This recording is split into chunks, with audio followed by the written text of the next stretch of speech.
The ceremonial chamber of the Supreme Court was a cathedral of stillness, its high marble walls swallowing sound and amplifying every movement. The air hung thick, almost metallic, as though it knew the weight of what was about to unfold. Light poured through the tall windows, striking the polished floor in pale ribbons that cut across the gallery benches.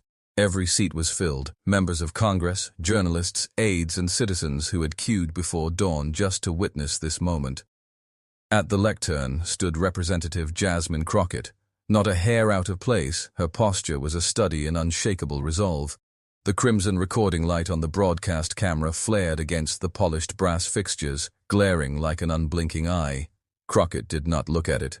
She looked past it, into the collective gaze of a nation. She lifted a sealed evidence envelope from the table before her, its chain of custody seals unbroken, the weight of its contents heavier than the paper could bear.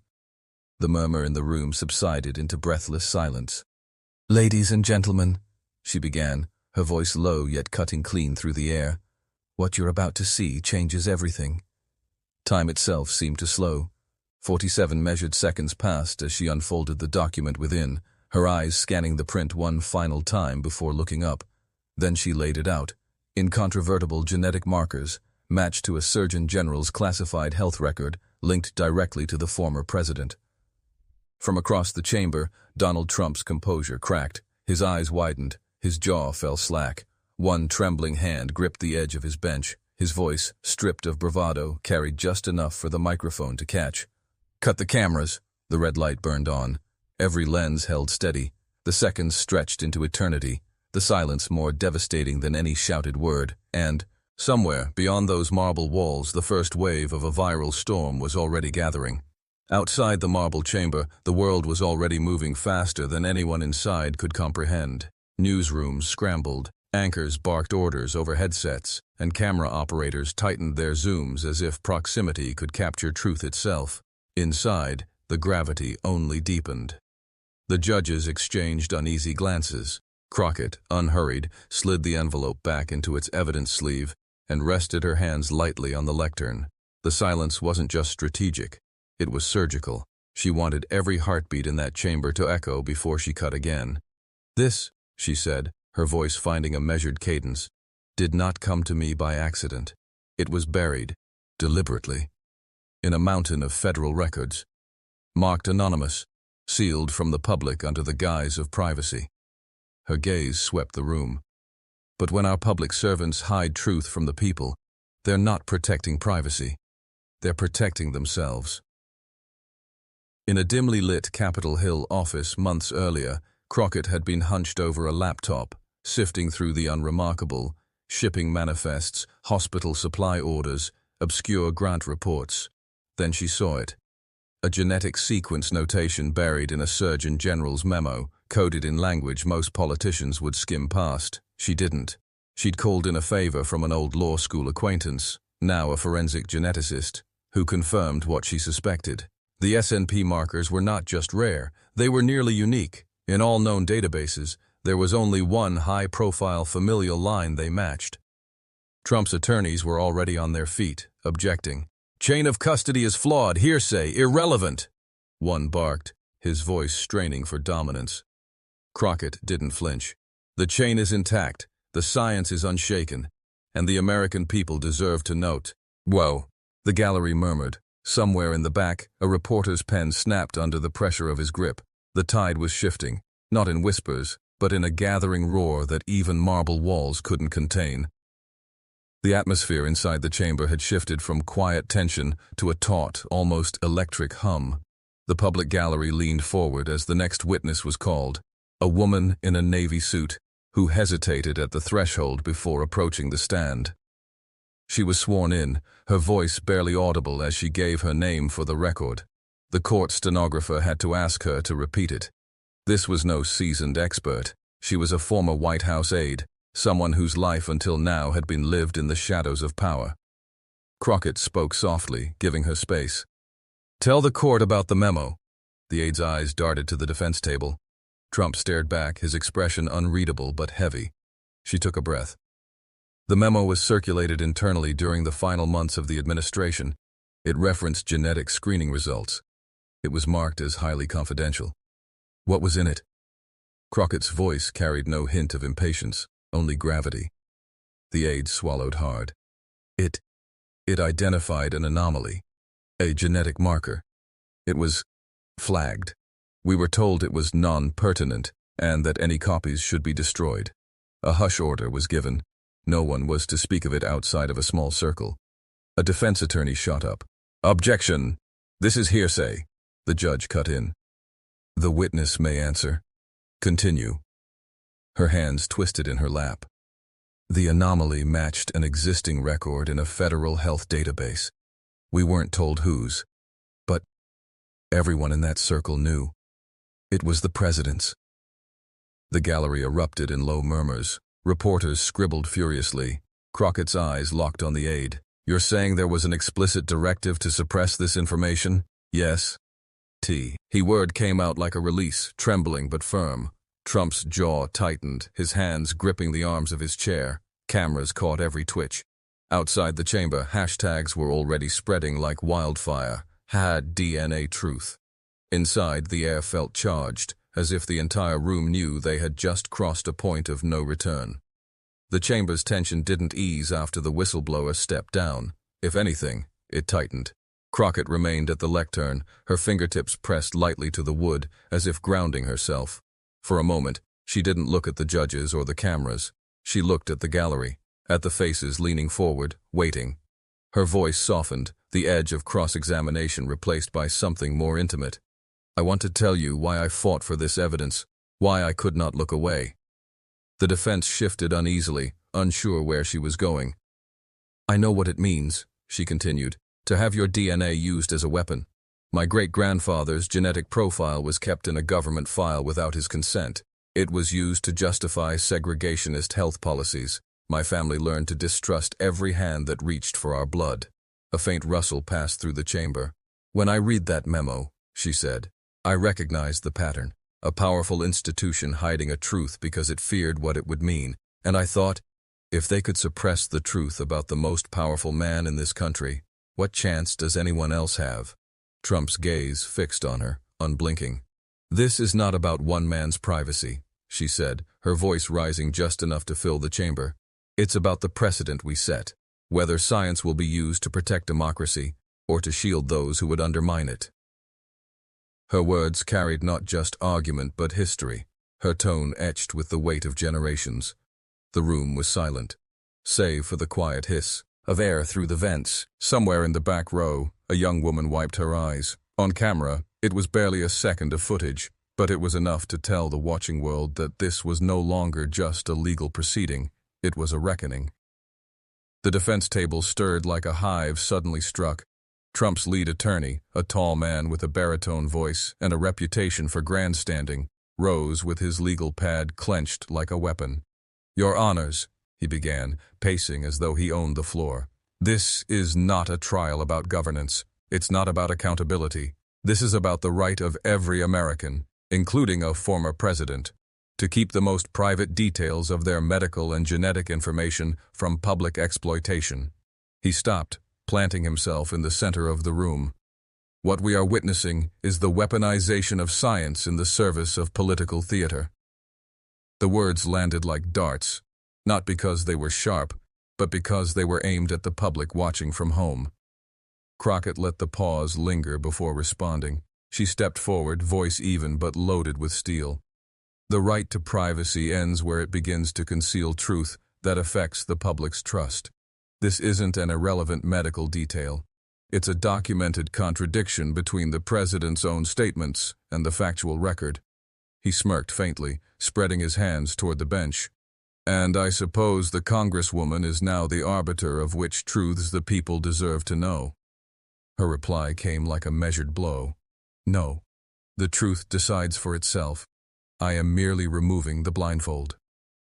The judge raised a hand to quiet the simmering exchange. In the gallery, partisans on both sides sat rigid, each convinced their principle was under siege. On one side, the sanctity of personal privacy. On the other, the demand for transparency in public office. The clash wasn't just legal, it was philosophical. And like all great ideological battles, the outcome would ripple far beyond the walls of the chamber. Outside, news tickers were already framing it in stark terms: privacy versus accountability. Inside, the air felt like flint waiting for a single spark. After a tense recess, the chamber refilled with a quieter, heavier energy. Everyone knew the confrontation was reaching its tipping point. Crockett returned to the lectern, a single manila folder in her hand. She didn't look at Trump. She didn't have to. Every camera in the room was trained on the space between them, waiting to capture the next fracture. "Your Honors," she began, "we can debate privacy, we can debate politics, but science doesn't bend to opinion, and transparency starts here." Slowly she opened the folder and pulled out a single sheet, a laboratory report stamped with a fresh date. She held it up so the judges could see. "This is my DNA analysis," she said.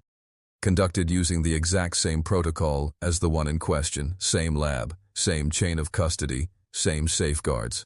Trump shifted in his seat, a flicker of confusion breaking through the mask. "I volunteered my DNA," she continued, her voice steady, "because I will not demand from anyone what I am unwilling to give myself." A judge leaned forward, squinting at the report. Crockett walked it to the bench, her heels clicking softly in the marble silence. She placed it in front of them like an offering. "This isn't about political scorekeeping," she said, her tone dropping to something softer, almost personal. "Truth isn't political. It either is or it isn't." The courtroom was still, but not empty of sound. The faint hum of the cameras, the shuffle of papers, the slow exhale of a jurist leaning back, all of it underscored the moment.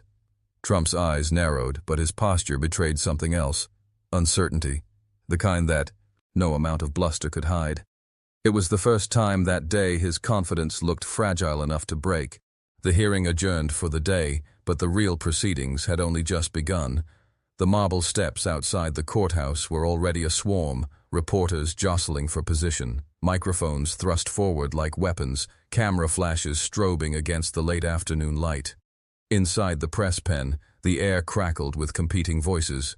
"Do you think this will force a medical disclosure? Was this a violation of privacy or a defense of democracy?" Anchors and correspondents spoke over each other, their words dissolving into a wall of noise for the millions watching live. Clips from the day's testimony were already flooding every corner of the internet. The 47-second moment where Trump leaned toward his mic and muttered, "Cut the cameras," looped endlessly on social feeds, dissected frame by frame. Commentators debated whether it was panic, strategy, or both. Meanwhile, Crockett stood at the bottom of the courthouse steps, flanked by aides but not shielded from questions. Her answers were concise, controlled. "The evidence speaks for itself. We brought science to light. The rest is for the public to decide." Trump's motorcade emerged minutes later.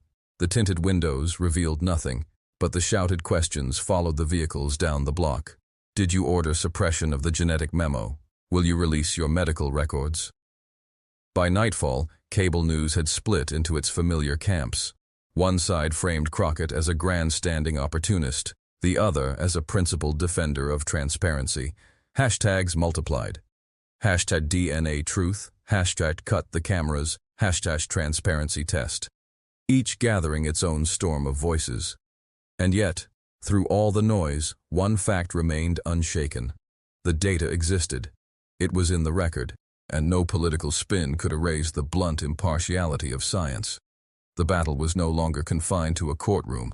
It was unfolding in the far messier court of public opinion, where no gavel could end it, and no recess could slow it down. By the time the chamber emptied, the late afternoon sun had dipped low enough to send long shadows across the marble floor. The air inside felt different now, as if something had been permanently altered.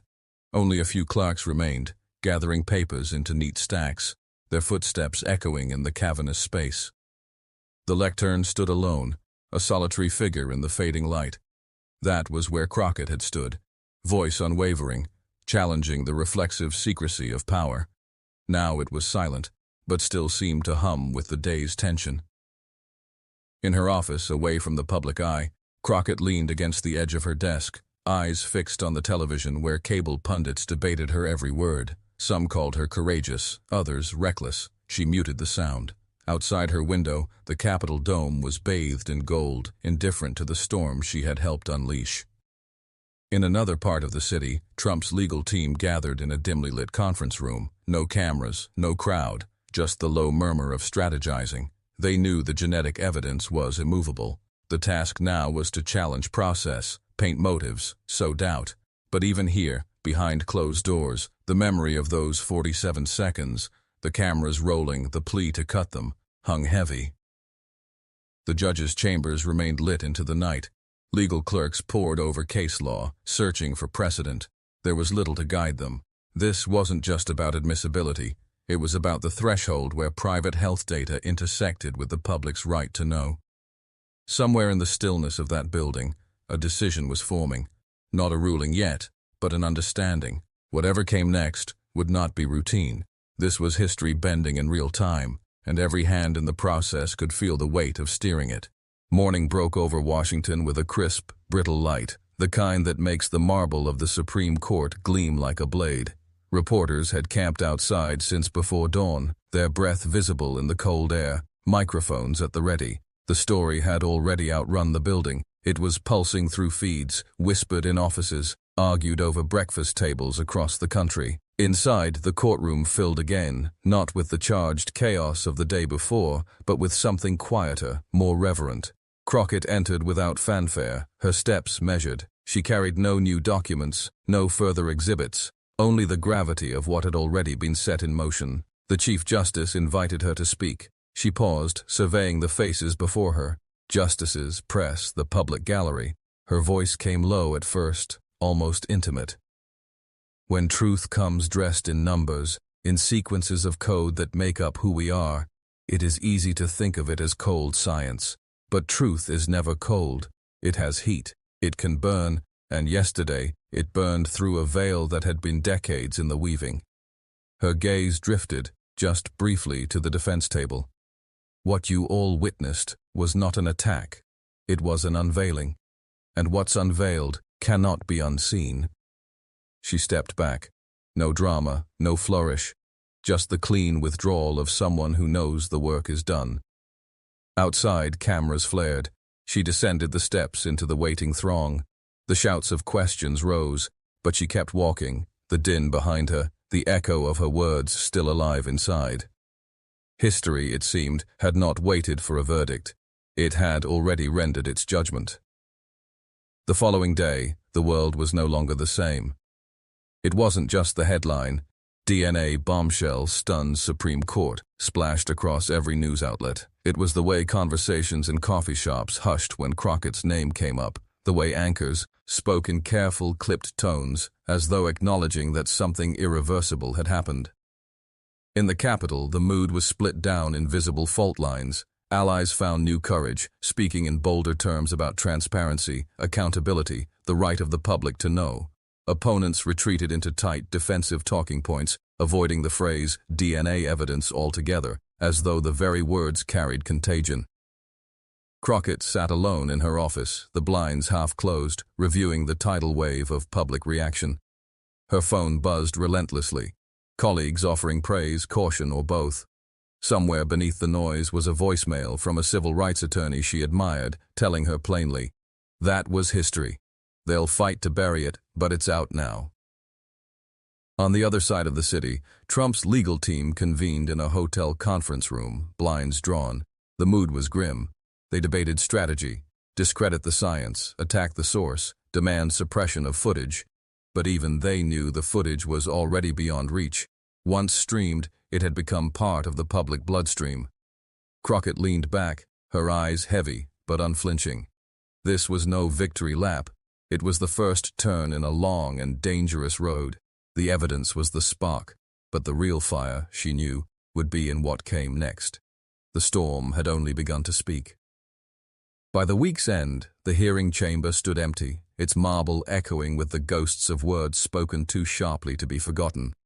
The cameras were gone, the chairs pushed neatly under their desks, but the air still carried the residue of that 47-second rupture.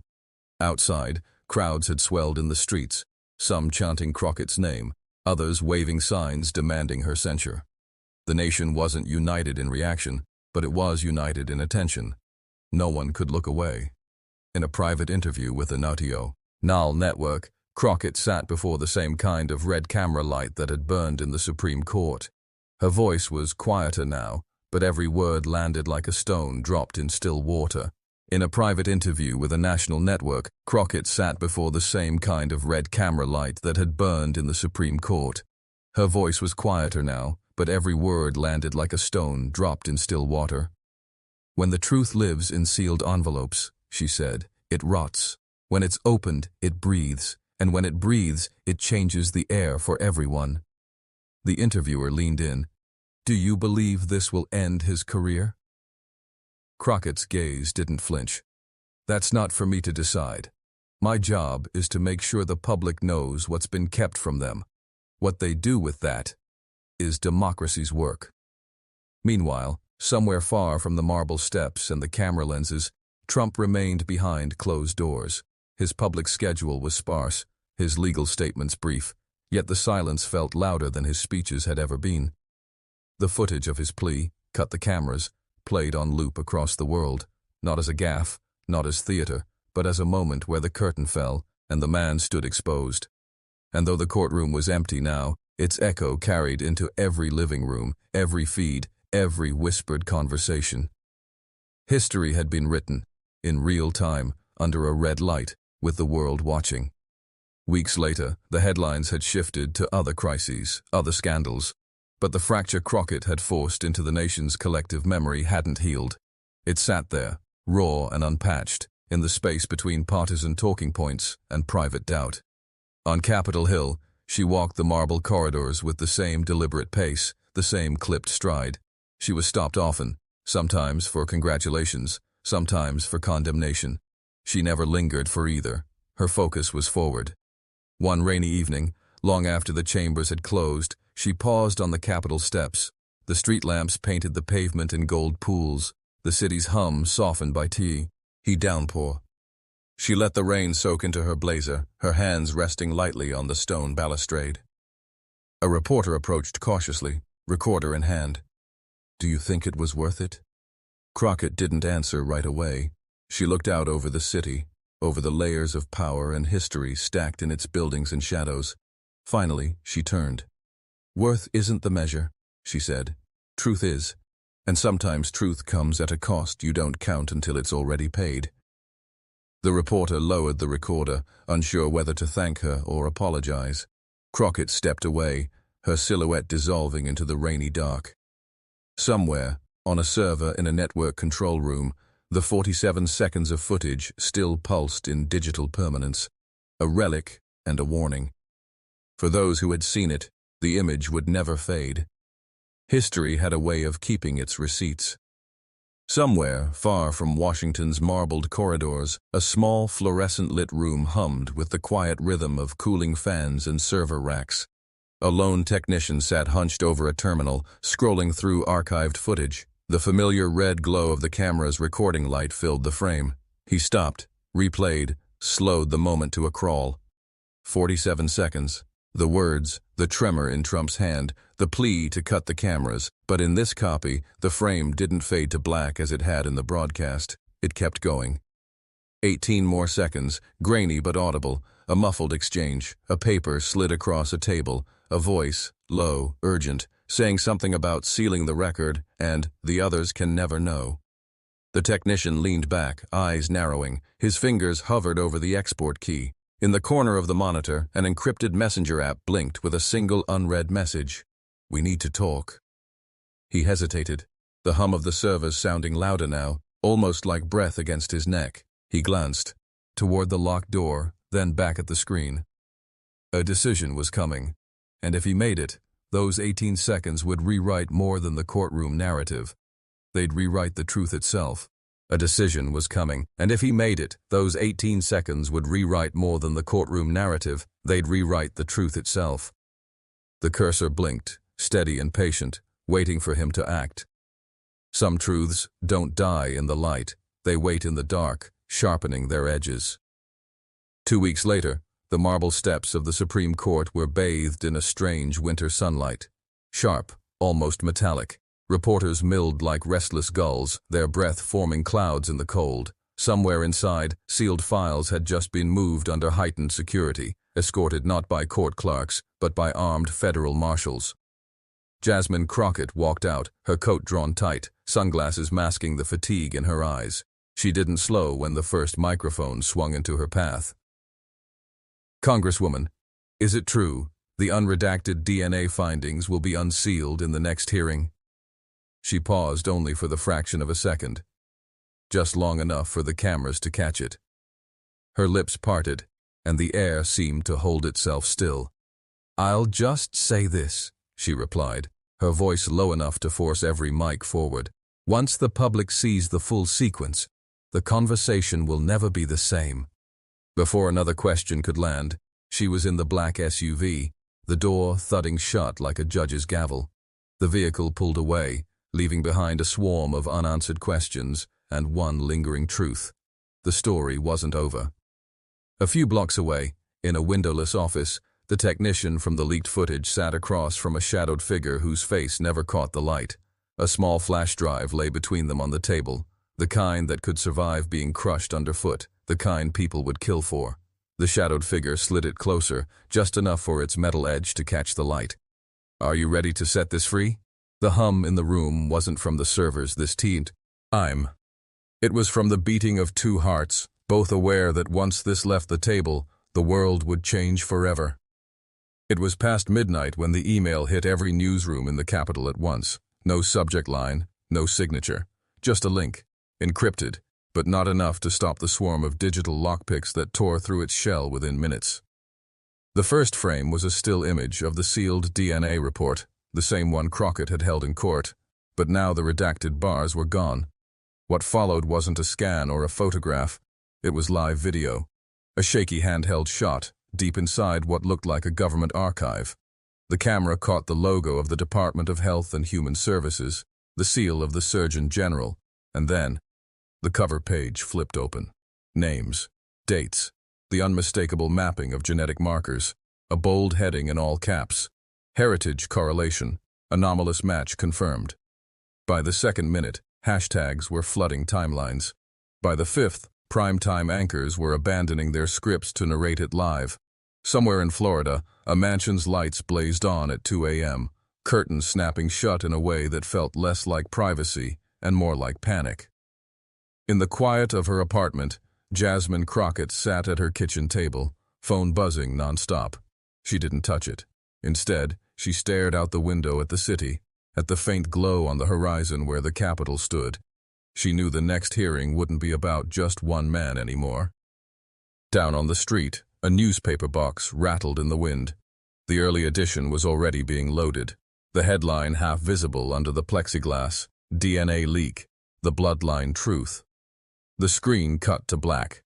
No credits, just the slow, rising thrum of a heartbeat. The morning after the leak, the Capitol didn't wake up. It convulsed. Motorcades snarled into the Supreme Court's perimeter before sunrise. Cable news split its screens into feverish quadrants. Crockett's subpoena replay, the DNA leak, the former president's stony motorcade ride, and a scrolling list of lawmakers now unavailable for comment. On the Hill, whispers became strategies, and strategies became threats. A senator from the Judiciary Committee was overheard in the rotunda, voice low but acidic. "If she's not silenced by recess, we all burn." Meanwhile, Crockett's office became an armed camp. Staffers worked phones like air traffic controllers, sorting incoming messages into three piles: support, outrage, and explicit threats. The third pile grew fastest. By noon, the White House briefing room was packed beyond fire code. The press secretary's voice trembled as she read from a prepared statement about privacy, due process, and the dangers of politicizing medical records. Not once did she deny the report's authenticity. Outside, on the steps, a crowd had gathered, split down the middle, shouting each other down in a storm of placards and chants. Reporters swarmed Crockett when she emerged, microphones thrust forward like bayonets. She didn't flinch. "I told the American people I'd bring them the truth," she said, her voice cutting through the chaos. "And truth doesn't apologize for itself." Her security detail moved in fast, shielding her from a bottle hurled from the edge of the crowd. It shattered at her feet, spraying glass across the marble. Cameras caught her stepping over it without breaking stride. That night, the hashtag #BloodlineTruth wasn't just trending, it was consuming the digital sphere. And somewhere in the sprawl of Florida, the former president's legal team was burning through an all-night war room session, searching for any path to that didn't end in ruin. By the time the court reconvened, the air inside the chamber felt heavier, as if history itself had taken a seat in the gallery. Every bench was filled, the walls lined with press, and the hush had a pulse of its own. Crockett stood at the lectern again, but this time she didn't hold a folder or a subpoena. She simply stood, still, steady, the embodiment of inevitability. Across the aisle, the former president's chair sat empty for several tense minutes before he finally appeared, flanked by lawyers who looked more like pallbearers than advocates. His gaze didn't meet hers. The Chief Justice cleared his throat, signaling the final phase. Crockett's voice emerged low but unshakable, weaving the leak, the DNA evidence, and the string of evasions into a single, inescapable chain. Every word seemed to echo against the chamber's marble, folding into the weight of the moment. When she concluded, there was no theatrical flourish, only the slow, deliberate placing of her notes onto the lectern. The defense tried one last maneuver, a procedural motion, thin as gauze, but the Chief Justice cut it down before it took its first breath. His ruling was concise, stripped of ornament. The evidence stood, admissible and uncontested. From the back, a murmur rose and swelled into a low roar, the sound of a nation's dam cracking. Outside, cameras flashed like 1,000 lightning strikes as Crockett stepped into the daylight. She didn't smile, didn't wave. She simply said, "It's not about winning, it's about making sure no one is untouchable." By nightfall, the viral moment had become immortal. Not just a headline, but a turning point. Hashtags burned across the internet, op-eds spilled into the next day, and the world shifted slightly on its axis. Somewhere in a private residence, far from the marble and the cameras, the former president sat alone at a table, a phone dark in his hand, staring at nothing. Outside his window, sirens wailed in the distance, carrying the sound of a new era being born.